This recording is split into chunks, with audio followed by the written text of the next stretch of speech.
Fucking love this guy. Love you too.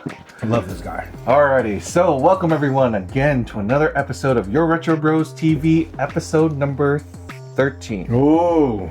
13 Ooh, already. lucky. Wow. Wow. So, I'm so proud of this guy. Toast again, episode 13. episode number 13. We are You here. are. I am Gio the Dude, aka Aeon Knight 86, and this lovely man next to me is... I'm the good homie Gus, aka Mikey's Papa.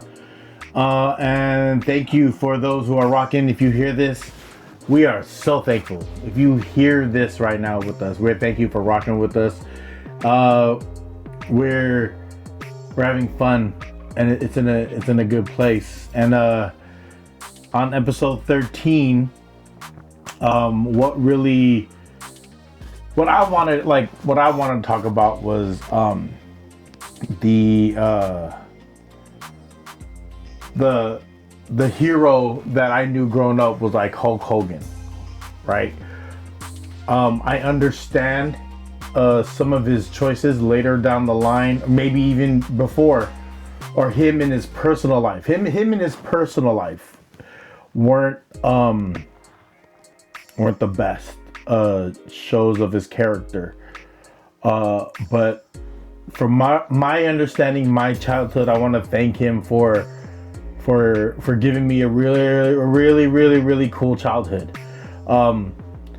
He did a lot for wrestling, which then opened the doors to a lot of people who are dominating the game. Like, I want to really shout out all the polys that are doing that work, that are finally getting their shine. It's dope to see. And Hulk Hogan, he made wrestling mainstream.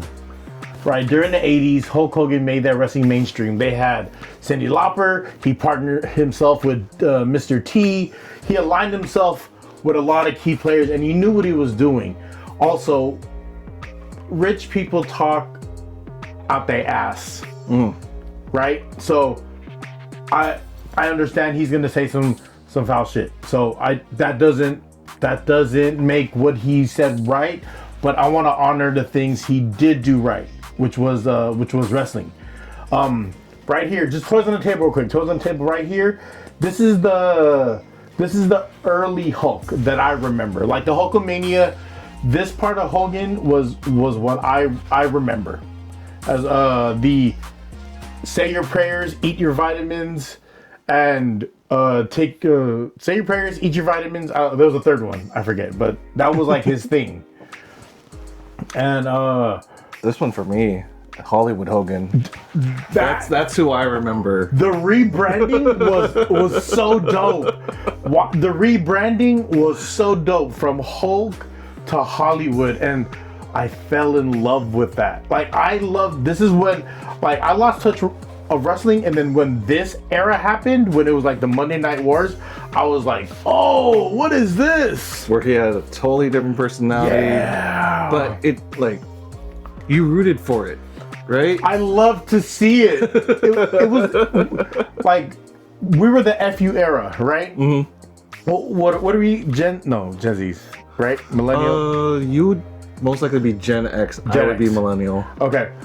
So our era of things, to where everything happened real time, and there was no real way to accurately like capture the moment, right? Mm-hmm. Not like it is now, but that time of wrestling was real, like, in your face. Mm-hmm. It was FU to everyone. It was cool. It had Dennis Rodman wrestle Karl Malone. It was cool. Like, I loved it. I was there for even for the WWF shit. Like, I was there for it. It was a great transition. Yeah. And with New World Order, Kevin Nash got hauled. Yeah. Oh man. It was a solid team. Yeah. It was a solid team. Yeah. It was. There's a lot of good backstory about that. Did I tell you about that? I think we talked about this. We did talk about this. Yes. Yeah. But shout out to Hulk, Hollywood, and rest in peace. Yeah, rest in peace. Rest in peace. This one is more so in his later age where he's trying to. He's still Hollywood because he has the boa, but he's more like Grandpa Hogan. This is very much in his later years of his career where it's like, all right, Grandpa Hogan. But still cool to see. Very cool to see. He pioneered a lot for wrestling. Yeah, dude, R.I.P. Yeah. R.I.P. to Hulk. Definitely a wrestling legend. Yeah, Cheers. to Hulk. Not to Terry Bollea, which is his other name, but Hulk Hogan, A1. Terry Bollea, his government name, sorry for your personal choices, bro. On that, Hulk Hogan. Let's a lot of people don't know he actually had his own movies. He had a couple of movies. He had quite a few. What would you say would be the most memorable for you? The one that's like, okay, this one, it would have to be No Holds Barred. Okay. That was like, when I think of Hogan and movies, I think of No Holds Barred, because that was the intro to Zeus. Okay. Or Debo for a lot of us, like that's Debo or Zeus. You know what I mean? I was a huge fan of that guy. So when I seen that happen, and then he brought that energy to wrestling too, I was like, oh, this is cool. So there you go. Yeah. What was yours? So it's a little known movie. It's called Suburban Commando. Suburban Commando is a great movie. Undertaker's in there. He is at the end. Right. Yeah. So if you get a chance, definitely check out that movie. He was also in Three Little Ninjas in one of their sequel movies. Three Ninjas. Yeah, Three Ninjas. Three Ninjas. He was the bad guy, right? Yes. Oh yeah. And who didn't grow up in the 80s and 90s and never heard the phrase Rocky loves Emily. Rocky loves Emily. Oh, that's. Want to tell the backstory of why that quote's so fresh in your head? Well, it's a movie that me and my siblings grew up watching with my grandfather. Yeah. And with coming or growing up with a mixed family. Yeah. I'm not full Filipino, so, and that's why a lot of people can't really tell what I am sometimes. What are you? Right? Which you? Which Asian are you? What knees? What knees? The broken kind. What knee? But yeah, it had that huge significance. I can't remember how many times we've watched those movies. Yeah. And just like the three of us, even though it was two brothers, we're two brothers and a sister, it didn't matter. We were them. Yeah. That was us. So were you Rocky then? By default. By default, your brother was Colt because he's the faster one, and then your sister was Tum Tum. Yeah. And then Papa George was the older guy. Yeah. We also had to be careful because we didn't want to hurt Papa, but he was there to reenact some of the scenes, which was great.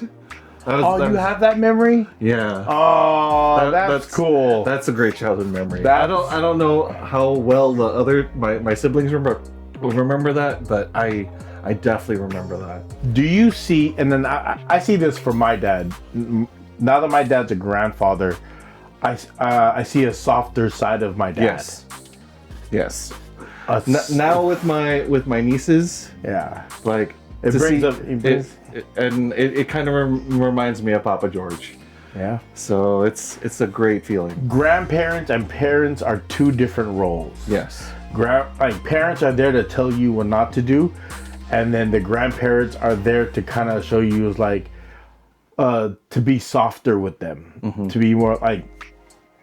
I love. Thank you to my parents and to my in-law for how they care for my son. I cannot tell you how refreshing that is to that relationship, especially the one my son has with my father-in-law. He because he sees Mikey the most, and he's able to provide the most care for him, hands-on, and he is a godsend. My father-in-law, oh man, that dude has my heart because of how he loves my son. So, shout out to you. Cheers. Cheers to that. So he's a Suburban Commando.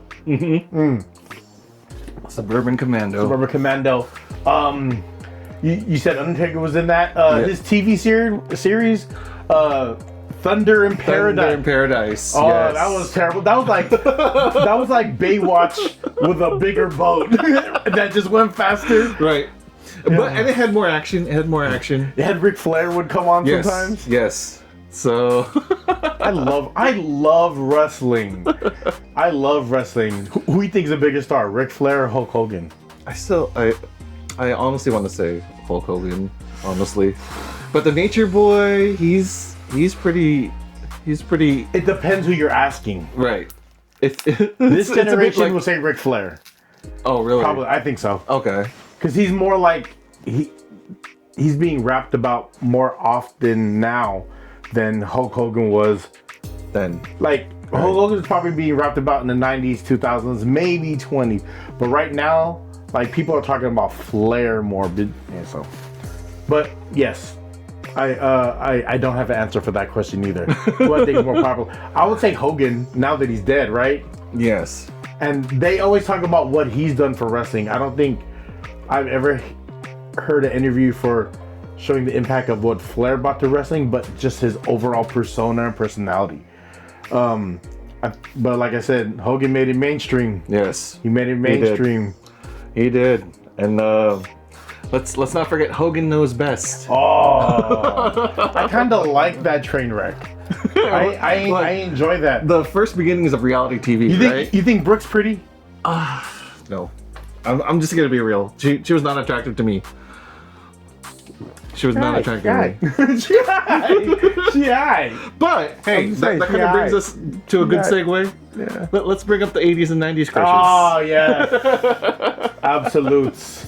Right? Absolutes. So I'll let you go first. The subject was 80s and 90s crushes. Because I'm older than this dude, I want to start off with my first crush reminding me of getting home from school, my dad's cooking dinner, and I'm doing homework at the dining room table, and the TV. My dad would let me watch TV when I did homework.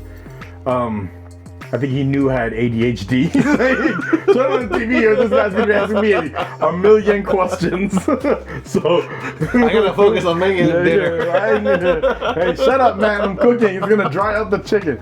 But Alyssa Milano Ooh, good choice. is good choice. like want to talk about like childhood, like watching her on Who's the Boss. There you go. Alyssa Milano was like, yo, what's up? You know what I mean? Alyssa Milano. Team Steam. You know what Team Steam is? Alyssa Milano did like a music video. And then you could buy the music video on VHS because they promoted it on the USA Network. And it was called Teen Steam. If you can get the video right here, I'm not crazy. Teen Steam. Alyssa Milano, you was that one for me. So, shout out to Alyssa Milano. There you go. Who was yours? For 80s? No. Oh, whoever. Your list. Let's see. Your list. I can't not talk and have her not be my first one because it's like Topanga. Danielle Fisher. Absolutely. Official from Boy Meets World. When did you recognize that was the when she was the one? Like, cause like she was on Boy Meets World early, right? Yes. Is it when like towards the high school year? Like in high school, even more towards the glow. She started like, just like, yo, what's going on there? I think it was just kind of as their relationship or their closeness started to develop. Oh, you started seeing her in that girlfriend role. And I feel like it kind of, because of seeing it blossom, it kind of like, yeah, you know, she's... Corey Matthew lightweight had it. Yeah. So, are you more Sean or Corey then? Oh, let's see. As personality, are you As Sean personality? or Sean or Corey? Oh my god. I like the truth of it, and because you've seen this growing up, it's more Corey. Let's be real. Would you say I'm Sean then, or I'm like in the middle? You would be more Sean, honestly, because you were always like more outgoing. What do you mean? Compared to me, I was a nervous wreck half the time. Yeah, that was like that nervousness was like scared in you. Like, hey, man, stay alert. You never know when they're gonna strike. Relax. Stiller. I never knew like when something was gonna flip, and I had to adjust. Like that was one thing I gotta thank Papa George for is adaptability, learning how to like take a situation, think on the fly. yeah, think on your feet, and just be ready for anything. What happened? I'm out of here. Where's the exit? Something happens, you look for the exit. Let's go, gang. Let's go, everyone. It's more like as soon as you walk into your room, look for any exit. Yeah. So what's Just in happening? case. Oh, that's funny. Topanga. Topanga. Topanga. So, I like that one. Let me see. I had one. It was let me see here. Sorry, I had it up and my son had my phone. It's going to be not her. Pamela Anderson. There you go. Pamela Anderson in like the 80s or like towards like the early 90s, she was a sex symbol. Pamela Anderson. The slow run on the beach in Baywatch. Baywatch was a thing. Right? You wanted to get your crush? Watch Baywatch. They're running on the beach in a bikini, dude. In super slow motion. Yeah. Then Michael Hasselhoff will have Harry Chestnut like, oh man, you ruined it. You ruined that part for me. If you could not show you another 10 seconds, been solid, he ruined the whole experience. Right. You're like all into it, and then bam, got Hasselhoff. You Hasselhoff. Like, oh, I'm melted. Okay, that's a solid choice. Oh yeah, Pamela Anderson was on everything. She had her own sex tape early. She was with every kind of guy, and you're like, oh, I have a chance. When you see a girl, especially a fine one, like a model, right? She was on Playboy, everything. When you see her with like different kind of guys, I was like, I think I can pull Pamela, and I think if he got a shot, I got a shot. Right. If he got a shot, I was like, yo, It's just right place, right time. yeah. How old? She's possibly has to be in her 50s now. I would think so. Yeah. Yeah, sorry. Pamela Anderson, shout out to you. Shout out to you. Come on, say hi. Let's see, for me, okay. So, kind of going back to the weekday afternoons, sometimes even in the morning, right? Mm-hmm. From Saved by the Bell, Yeah.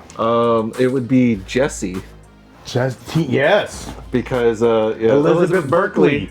Let's get her, put some respect in her name. right? And then later on, kind of with her huge glow up, got into Showgirls. Yeah. Yeah. Yeah. Jessie Spano was a student body president. And she was intelligent. Like it, for me, it was kind of like, okay, she hit a lot of marks. Yeah. She was still pretty, you know. Jessie Spano. So Jessie Spano. At Saved by the Bell, I was more of a Lisa Turtle guy. okay. Like when I was watching the show, I was actually a Lisa Turtle fan. Fun fact, the guy who played Zach, Mark Paul Glosser, whatever, and Lisa Turtle, aka Lark Voorhees, they actually dated. Interesting. They dated. Okay. I did not know that. Yeah. There you go. He got good taste. We got some extra lore, hey. Hey, yeah. Love that part. There you go. So my next. Oh no, that was mine. No, you That's said mine. Yeah, Elizabeth. Jessie, Okay. and then yeah, Elizabeth Berkley. Elizabeth Berkley, yeah, definitely. Phoebe Cates. Oh, If I'm digging in like my 80s bag, Right. like Phoebe Cates in the 80s was a problem. She was a problem. She was in Gremlins, right. and she was also in Private School. Private School was what we called soft porn, right? Yes. It's soft porn. There was a gray line. That just like hit me Yeah. in the face with my memory. That gray line. Yeah, can't forget that. Yeah. Phoebe Cates, bad one. I think she's Filipino. I like to believe everyone's Filipino some way, but Phoebe Cates, yeah. Okay. Hey, That's a solid choice. Phoebe Cates, man. Okay. All right. So for me, and this was a little bit later on, but Denise Richards. Oh yeah, with the Wild Things, Denise Yes. Richards. Wild Things, Denise Richards. Well, I know what that cover looked like. And then eventually Starship Troopers, and then Oh, so that's what I'm kind of like, okay. nice. No, absolutely. Yeah, Yeah, I agree with Right? that one. That's a good one. That's a good that's one. a solid one. That's a good one. All right, I have one.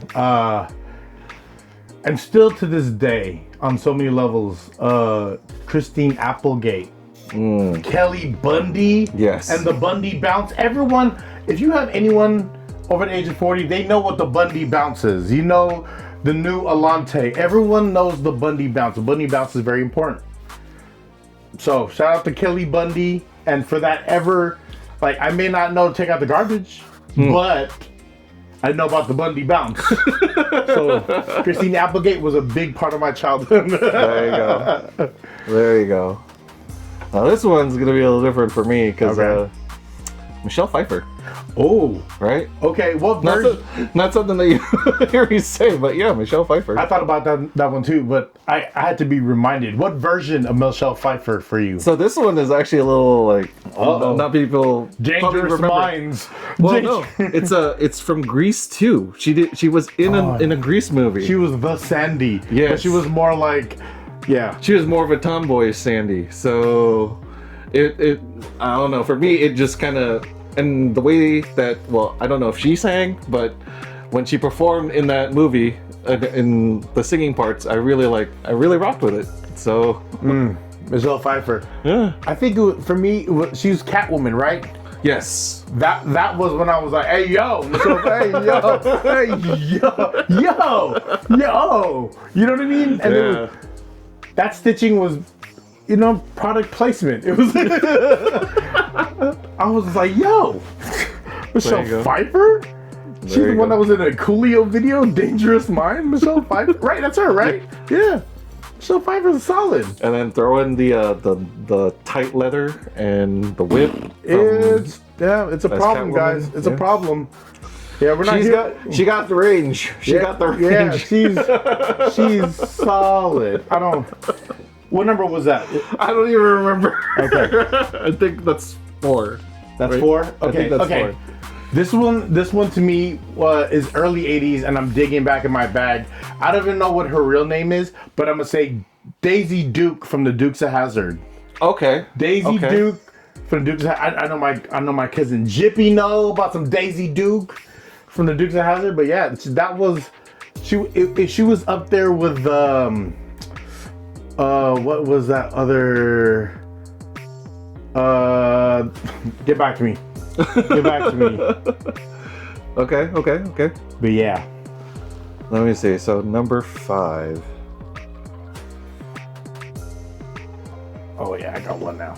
Okay. I got one now. I need to Okay. confirm my. Can I give you mine then? Yes. Just to keep moving. But go ahead, you can look. You know who Soleil Moonfry is? No. Soleil Moonfry is Punky Brewster. Oh. Okay. Punky Brewster, grown up to be super. I actually had a bigger crush on Cherry Johnson, which was Punky's friend, who was also Laura Winslow's friend. But Punky Brewster for me was like one of those girls that when she got older, I was like, hey yo, what you got fly? Like, okay, Punky Brewster, Soleil Moonfry. You know who Punky Brewster is? No. Punky Brewster. Okay. I remember hearing the name of the show. Damn, you know. but- Okay. My take of who Punky Brewster is. Punky Brewster was this little white girl that had a dog named Brandon. She wore shoes that didn't match. She had bandanas tied around her leg. She had a purple vest. Okay. And she had her hair in pigtails. And she was like a super hippie. And she lived with this older guy named Henry.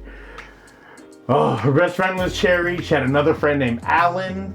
And that was kind of like their thing. Like Punky Brewster was just like a hippie that was a wild child that lived with this old guy that didn't have and was like the grandfather figure. It was very much like the adoption and the girl change, like the kid changes the other's life, and one of those kind of deals. But yeah, she was fly. There you go. Seen that one coming. Punky Brewster, Soleil Moonfry. Okay. Mine would be Jennifer Love Hewitt. Oh, what version? Like Sister Act 2, Jennifer Love Hewitt? Or 10 Things You Hate About Me. Oh no, Can't Hardly Wait, right? Can't Hardly Wait. Yeah. What was her name? Jessica. What was her name? Amanda.